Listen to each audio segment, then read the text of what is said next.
Hey there. Subscribe to my channel. And also press this bell icon. So you never miss any new updates. नमस्कार दोस्तों, take info extra में आपका स्वागत है। मैं राकेश कुमार वन्यजीव अभ्यारण्य और राष्ट्रीय उद्यान का पार्ट 2 आप लोगों के लिए लेके आया हूं। इसके पहले पार्ट 1 अपलोड कर दिया गया है, जिसमें 14 राज्य को कवर किया गया है और अब 15वां राज्य से स्टार्ट होगा। दोस्तों, जो भी नेशनल पार्क इम्पोर्टेंट हैं, जो एग्जाम्स में आते हैं, उसको ध्यान में रखते हुए कलेक्ट किया गया है इसमें। तो दोस्तों आते हैं 15वां नंबर जो राज्य है, मैप में भी देख सकते हैं, हम क्रम से चल रहे हैं। आप क्रम से याद रखेंगे तो आपको पता चलेगा कि इस राज्य के आगे कौन सा है, पीछे कौन सा है, एक सीक्वेंस पता चलेगा। और जब आपको सीक्वेंस पता चलेगा तो उस माध्यम से आप पर्वत, दर्रे और जो भी झीलें हैं उसके बारे में भी स्टडी कर सकते हैं आसानी से। तो दोस्तों स्टार्ट करते हैं 15वां राष्ट्रीय उद्यान, 15वां राज्य जो आपका अरुणाचल प्रदेश है।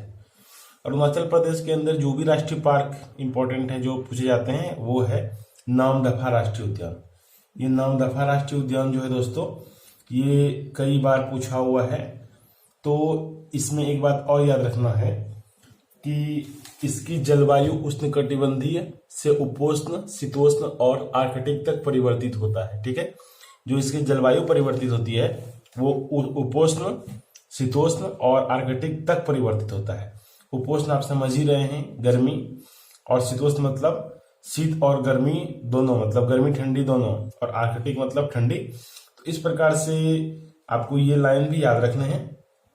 अरुणाचल प्रदेश में जो पहला नेशनल पार्क है नामदफा नेशनल पार्क है, नामदफा राष्ट्रीय उद्यान है। दूसरा है मौलिंग राष्ट्रीय उद्यान, ठीक है, और तीसरा है कमलांग वन्यजीव अभ्यारण्य। ये तीन इंपॉर्टेंट है, ये तीन आपको याद रखने चाहिए। अरुणाचल प्रदेश का है नामदफा राष्ट्रीय उद्यान, इसकी जलवायु उष्णकटिबंधीय से उपोष्ण, शीतोष्ण और आर्कटिक तक परिवर्तित होता है। ये पॉइंट याद रखना है। फिर कहता है दूसरा नंबर राष्ट्रीय उद्यान है मौलिक राष्ट्रीय उद्यान, और तीसरा है कमलांग वन्यजीव अभ्यारण्य। फिर आता है अगला स्टेट दोस्तों सिक्किम। सिक्किम के अंदर आपको 2 राष्ट्रीय उद्यान याद रखने हैं। कौन से? एक तो कंचनजंगा राष्ट्रीय उद्यान और दूसरा खगचंद जेंदा राष्ट्रीय उद्यान। फिर से देखिए दोस्तों, सिक्किम के अंदर 2 राष्ट्रीय उद्यान इंपॉर्टेंट है, एक कंचनजंगा राष्ट्रीय उद्यान और दूसरा खगचंद जेंदा राष्ट्रीय उद्यान। वर्तमान भारत में सबसे ऊंची चोटी कंचनजंगा है दोस्तों, इस बात को भी याद रखें। फिर आता है बिहार। दोस्तों बिहार में जो है एक ही राष्ट्रीय उद्यान है, लेकिन इंपॉर्टेंट एक ही बनते हैं, वाल्मीकि राष्ट्रीय उद्यान। लेकिन आपको एक और याद रखने लेना है, गौतम बुद्ध अभ्यारण्य। हालांकि ये आप लोगों को दिख नहीं रहा होगा, आप लोग नोट कर लें। बिहार में एक है वाल्मीकि राष्ट्रीय उद्यान और दूसरा है गौतम बुद्ध अभ्यारण्य। फिर आता है दोस्तों झारखंड। झारखंड की तरफ बढ़ते हैं। झारखंड में जो है 4 राष्ट्रीय उद्यान इंपॉर्टेंट है। कौन सा? पलामू अभ्यारण्य, हजारीबाग नेशनल पार्क, डालमा अभ्यारण्य और बेतला राष्ट्रीय उद्यान। इसका ट्रिक है दोस्तों, झारखंड का ट्रिक है पल में हजारों दल गायब। पल मतलब हो गया आपका पलामू अभ्यारण्य, हजारों मतलब हो गया हजारीबाग नेशनल पार्क, दल मतलब हो गया डालमा अभ्यारण्य, और गायब का ब जो होता है यह है बेतला राष्ट्रीय उद्यान। ठीक है दोस्तों, कुल मिलाकर के आपको झारखंड के अंदर 4 राष्ट्रीय उद्यान याद रखने हैं, पलामू अभ्यारण्य, हजारीबाग नेशनल पार्क, डालमा अभ्यारण्य और बेतला राष्ट्रीय उद्यान। झारखंड के अंदर 4 राष्ट्रीय उद्यान है। आता है उत्तर प्रदेश। उत्तर प्रदेश के अंदर में 3 राष्ट्रीय उद्यान इंपॉर्टेंट बनते हैं, चंद्रप्रभा राष्ट्रीय उद्यान, दुधवा राष्ट्रीय उद्यान, ये दुधवा बहुत बार पूछा हुआ है, और पीलीभीत राष्ट्रीय उद्यान। ठीक है, ये चंद्रप्रभा भी पूछा हुआ है। तो कुल मिलाकर के ये 3 कहीं ना कहीं आपको एग्जाम में देखने के लिए मिलेगा, इसलिए ये तीनों को कलेक्ट करके लाया गया। हालांकि याद करना तो बहुत टफ है, 532 और उधर 104, कुल मिलाकर के काफी हो जाएगा, उतना याद करना टफ हो जाएगा दोस्तों। तो उतना याद नहीं करना है, जो एग्जाम से पूछे जाते हैं वो याद करना है। तो फिर देखा जाए तो उत्तर प्रदेश में 3 राष्ट्रीय उद्यान है, चंद्रप्रभा राष्ट्रीय उद्यान, दुधवा राष्ट्रीय उद्यान और पीलीभीत राष्ट्रीय उद्यान। यदि इसको ट्रिक से याद करें तो उत्तर में चांद दूध जैसा पीला है। उत्तर मतलब हो गया उत्तर प्रदेश, चांद मतलब हो गया चंद्रप्रभा राष्ट्रीय उद्यान, दूध मतलब हो गया दुधवा राष्ट्रीय उद्यान, और पीला मतलब हो गया पीलीभीत राष्ट्रीय उद्यान। मध्य प्रदेश। मध्य प्रदेश बड़ा राज्य है दोस्तों, और इसके अंदर 11 राष्ट्रीय उद्यान है। और देश में सबसे ज्यादा राष्ट्रीय उद्यान की बात करी जाए तो वो मध्य प्रदेश के अंदर में है। तो 11 राष्ट्रीय उद्यान कौन कौन से हैं ये देखते हैं। ये है दोस्तों कान्हा राष्ट्रीय उद्यान, उसके बाद है माधव राष्ट्रीय उद्यान। कान्हा राष्ट्रीय उद्यान मंडला के अंदर में है और माधव राष्ट्रीय उद्यान जो है शिवपुरी के अंदर में है। तीसरा है बांधवगढ़ राष्ट्रीय उद्यान जो शहडोल के अंदर में है। और चौथा है पेंच राष्ट्रीय उद्यान। पांचवा है वन विहार राष्ट्रीय उद्यान। छठा है पन्ना राष्ट्रीय उद्यान। सातवां है सतपुरा राष्ट्रीय उद्यान। आठवां है फासिल राष्ट्रीय उद्यान।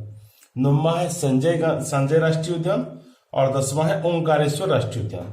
11वां है बाघ राष्ट्रीय उद्यान। ठीक है, ये 11 राष्ट्रीय उद्यान है जो आपको याद रखने हैं। फिर से दोस्तों, पहला है कान्हा राष्ट्रीय उद्यान, ये मंडला के अंदर में है। और दूसरा माधव राष्ट्रीय उद्यान, ये शिवपुरी के अंदर में है। तीसरा है बांधवगढ़ राष्ट्रीय उद्यान, ये शहडोल के अंदर में है। और यह है पेंच राष्ट्रीय उद्यान। चौथा पेंच राष्ट्रीय उद्यान है। ये तीनों पूछा जाता है, उसके बाद इंपॉर्टेंट नहीं है कहाँ पे है, आपको बस याद रखनी है कि ये राष्ट्रीय उद्यान मध्य प्रदेश के अंदर में है।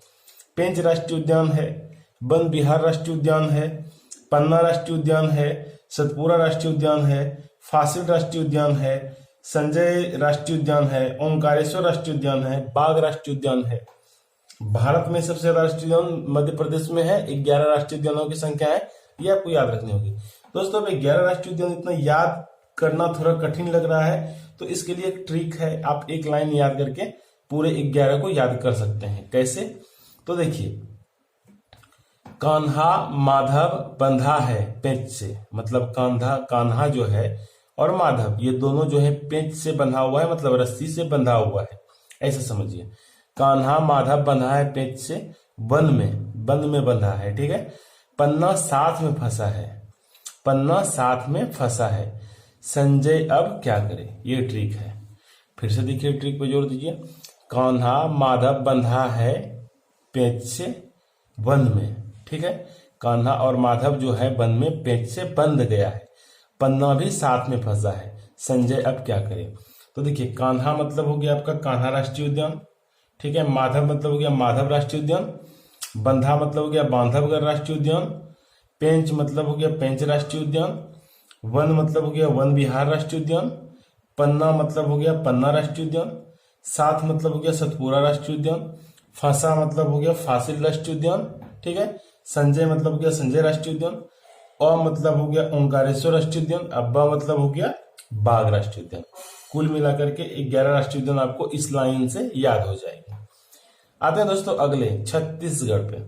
छत्तीसगढ़ के अंदर जो है 4 राष्ट्रीय उद्यान आपको याद रखने हैं, है तो ज्यादा लेकिन आपको 4 याद रखने हैं जो एग्जाम में पूछे जाते हैं।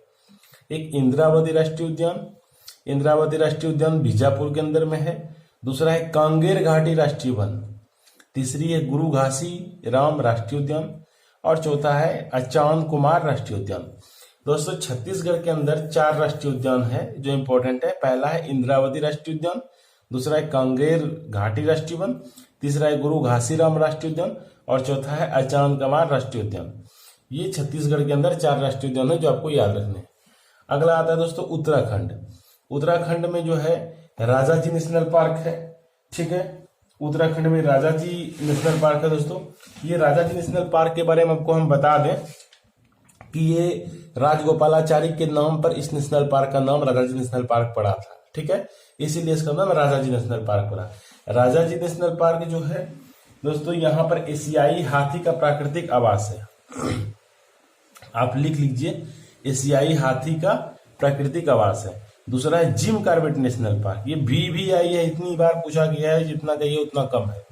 इस पे आप ज्यादा फोकस करिए। हालांकि इंपॉर्टेंट ही नेशनल पार्क यहाँ पे लिखे गए हैं, लेकिन ये इतना बार पूछा गया है कि इसकी कल्पना करना कम है। तो जिम कॉर्बेट नेशनल पार्क, इसका पूरा नाम हेली नेशनल पार्क है। ठीक है, इसकी स्थापना की बात करी जाए तो 1936 में इसकी स्थापना हुई थी। दूसरा है गोविंद नेशनल पार्क और फिर है अगला नंदा देवी नेशनल पार्क, फिर है गंगोत्री नेशनल पार्क और है फूलों की घाटी नेशनल पार्क अगला। ये भी बहुत इंपॉर्टेंट है, कई बार पूछा गया है। दोस्तों, इसका ट्रिक है, ट्रिक के माध्यम से आप याद रख सकते हैं। राजाजी गोविंदा तो राजा जी थे, उनकी मूवी राजा जी आई थी, आपको पता है। तो राजाजी गोविंदा और नंदा गंगोत्री और फूलों की घाटी गए। ठीक है, ये जो राजा जी गोविंदा है और नंदा भी साथ में थी, ये दोनों गंगोत्री और फूलों की घाटी गई। राजा जी मतलब हो गया राजा जी नेशनल पार्क, ये एशियाई हाथी का प्राकृतिक आवास है। गोविंदा मतलब हो गया आपका, राजा मतलब हो गया राजा जी नेशनल पार्क, और ये जो जिम है इसका मतलब हो गया जिम कॉर्बेट नेशनल पार्क। अब गोविंदा मतलब हो गया आपका गोविंद नेशनल पार्क, नंदा मतलब हो गया नंदा देवी नेशनल पार्क, गंगोत्री मतलब हो गया गंगोत्री नेशनल पार्क, और फूलों की घाटी मतलब फूलों की घाटी नेशनल पार्क। ये दोस्तों हिमाचल प्रदेश आता है। हिमाचल प्रदेश में 3 नेशनल पार्क है जो आपको याद रखने चाहिए। पहला है great Himalayan national park, pin घाटी नेशनल पार्क और कुगती वन जीव अभ्यारण्य। 3 है जिसमें 2 नेशनल पार्क एक वन जीव अभ्यारण्य है। ये आपको हिमाचल प्रदेश के अंदर है, याद रखने चाहिए। कौन सा? Great Himalayan national park, pin घाटी नेशनल पार्क और कुगती वन जीव अभ्यारण्य, 3 याद रखने हैं। फिर दोस्तों आते हैं लद्दाख में। लद्दाख के अंदर में हेमिस राष्ट्रीय उद्यान, ये बहुत इंपॉर्टेंट है और भारत का सबसे बड़ा राष्ट्रीय उद्यान है। ठीक है, ये लेह जिला में स्थित है, आपको याद रखनी चाहिए। लद्दाख के अंदर मात्र एक याद रखना है, हेमिस राष्ट्रीय उद्यान, और ये राष्ट्रीय उद्यान सबसे बड़ा राष्ट्रीय उद्यान है, इसीलिए बार बार पूछा जाता है। ठीक है, फिर आता है जम्मू कश्मीर। जम्मू कश्मीर के अंदर में दाचीगम राष्ट्रीय उद्यान है। दाचीगम राष्ट्रीय उद्यान जो है तेंदुआ के लिए प्रसिद्ध है, ये भी इंपॉर्टेंट है, कई बार पूछा गया है। फिर आता है हरियाणा के अंदर में। हरियाणा के अंदर में एक राष्ट्रीय उद्यान आपको याद रखना है, सुल्तानपुर नेशनल पार्क। सुल्तानपुर राष्ट्रीय उद्यान ये गुड़गांव के अंदर में है। सुल्तानपुर राष्ट्रीय उद्यान जो है गुड़गांव के अंदर में है। हरियाणा में एक झील है, इस झील का नाम है दमदमा, ये भी याद रखना है आपको। हरियाणा के अंदर में एक झील है, उस झील का नाम है दमदमा। उसके बाद आता है मिजोरम। मिजोरम में एक राष्ट्रीय उद्यान है डम्फा राष्ट्रीय उद्यान, कई बार पूछा गया है। मिजोरम में एक राष्ट्रीय उद्यान है, उसका नाम है डम्फा राष्ट्रीय उद्यान। अब बात आती है कुछ वन लाइनर की। वन लाइनर देखते हैं दोस्तों। वन लाइनर इसलिए इंपॉर्टेंट है क्योंकि ये भी एग्जाम में कहीं ना कहीं ये लाइन आया हुआ है, इसलिए हमने इसे कलेक्ट करके लाया है। आप ये मान के चलिए कि ये आप प्रीवियस पेपर की लाइन को पढ़ रहे हैं, प्रीवियस पेपर की लाइन को आप रिमाइंड कर रहे हैं। सबसे बड़ा बाघ अभ्यारण्य जो है नागार्जुन बाघ अभ्यारण्य है। ठीक है, महात्मा गांधी समृद्धि परियोजना पोर्ट ब्लेयर में स्थित है। महात्मा गांधी समृद्धि परियोजना जो है पोर्ट ब्लेयर में स्थित है। इंदिरा गांधी वन जीव अभ्यारण्य एवं राष्ट्रीय उद्यान टॉप स्लिप नाम से जानी जाती है। इंदिरा गांधी वन जीव अभ्यारण्य एवं राष्ट्रीय उद्यान टॉप स्लिप नाम से जानी जाती है। जीवाश्म राष्ट्रीय उद्यान एमपी के मांडला में स्थित है। जीवाश्म राष्ट्रीय उद्यान जो है एमपी के मांडला में स्थित है। 1973-74 में प्रोजेक्ट टाइगर आरंभ किया गया था। पूछा जाता है कोई प्रोजेक्ट टाइगर कब आरंभ किया गया था, आपको याद रखनी होगी 1973-74 में प्रोजेक्ट टाइगर आरंभ किया गया था। मूंगे की चट्टान की अगला पॉइंट है, मूंगे की चट्टान के संरक्षण के लिए भारत सरकार ने कच्छ की खाड़ी को समृद्धि पार्क घोषित किया था। याद रखिए, मूंगे की चट्टानों के संरक्षण के लिए भारत सरकार ने कच्छ की खाड़ी को समृद्धि पार्क घोषित किया था। दोस्तों अगला पॉइंट है, कहता है कि जो मध्य प्रदेश है, मध्य प्रदेश में आपने पढ़ा है कि सबसे ज्यादा राष्ट्रीय उद्यान वहां पर है, 11 राष्ट्रीय उद्यान है। एक बात और जान ले मध्य प्रदेश के बारे में, मध्य प्रदेश में जो वन्य जीव अभ्यारण्य है वहां पे व्हाइट टाइगर पाए जाते हैं, और व्हाइट टाइगर पाए जाने की वजह से टाइगर स्टेट के नाम से मध्य प्रदेश को जाना जाता है। ये बात आपको याद रखनी चाहिए। सर्वाधिक वन्य जीव अभ्यारण्य जो है आपका अंडमान निकोबार द्वीप समूह में है, और वहां पर वन्य जीव अभ्यारण्यों की संख्या है 94। दोस्तों सलीम अली को बर्डमैन ऑफ इंडिया कहा जाता है। इसी के नाम से सलीम अली राष्ट्रीय उद्यान श्रीनगर में स्थित है। डाची ग्राम सैक्चुअरी में काश्मीरी मृग पाया जाता है, जिसे स्टेक कहा जाता है। ठीक है, डाची ग्राम सैक्चुअरी में काश्मीरी मृग स्टेक पाया जाता है, इस बात को याद रखनी होगी, ये पूछा हुआ एग्जाम में। फिर कहता है लाली वन जीव अभ्यारण्य पासीघाट में उपस्थित है। लाली वन जीव अभ्यारण्य पासीघाट में है, जो कि अरुणाचल प्रदेश में पड़ता है। ठीक है, ये याद रखनी चाहिए। अगला पॉइंट कहता है जनजातियों द्वारा किया जाने वाला पूर्णांग नृत्य यहाँ प्रसिद्ध है। जो पासीघाट अरुणाचल प्रदेश में है वहां पर जनजातियों द्वारा पूर्णांग नृत्य किया जाता है, और इस चीज के लिए ये फेमस है। तो दोस्तों उम्मीद करते हैं कि इतनी सारी पॉइंट आपको याद हो गई होगी, और यदि याद नहीं हो रही तो आप एक बार रिपीट करें इस वीडियो को, और जब आपसे ये कंप्लीट वीडियो हो जाती है, पार्ट 1 पार्ट 2 आप देख लेते हैं, तो इसके बाद लूसेंट ऑब्जेक्टिव बुक उठाइए और उसमें एक चैप्टर दिया हुआ है वन्यजीव अभ्यारण्य नाम से, ठीक है। वन्यजीव अभ्यारण्य नाम से चैप्टर दिया हुआ है। उसमें से जितने भी 71, 74 जितने भी क्वेश्चंस हैं, सारे क्वेश्चंस को आप सॉल्व कर जाइए। उम्मीद करते हैं कि आपसे सारा क्वेश्चन 74 में 74 क्वेश्चन सॉल्व होंगे। सारे क्वेश्चंस प्रीवियस पेपर में आए हुए हैं और उसके बाद आप सॉल्व करके बताएं कि आपके 74 में कितने मार्क्स आए हैं और हमें कमेंट करके बताएं कितने मार्क्स आए हैं 74 में। इसी तरीके से बैक टू बैक चैप्टर आते रहेंगे आपके लिए और जो भी क्वेश्चंस जो भी चैप्टर आते हैं वो चैप्टर बेस्ड होते हैं प्रीवियस पेपर के। आपसे प्रीवियस पेपर के सारे क्वेश्चन सॉल्व होंगे और उद्देश्य यही है कंपटीशन क्वालिफाई करना। बहुत ज़्यादा पढ़ने से कोई फायदा नहीं होता दोस्तों, आप क्वालिफाई करें वो ज़्यादा जरूरी है। और क्वालिफाई करने के लिए आपको प्रीवियस पेपर के क्वेश्चंस आने चाहिए, क्योंकि 40% क्वेश्चन यदि आप प्रीवियस पेपर के यदि पूरा कर जाते हैं तो आप 40 से 50% सक्सेस तो ऐसे ही हो जाते हैं।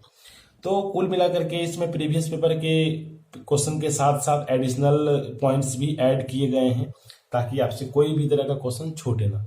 ठीक है दोस्तों, उम्मीद करते हैं कि आपको समझ में आई होगी। आपने अपना कीमती वक्त टेक इन्फो एक्स्ट्रा को दिया, इसके लिए आपका बहुत बहुत धन्यवाद। आपका दिन शुभ हो।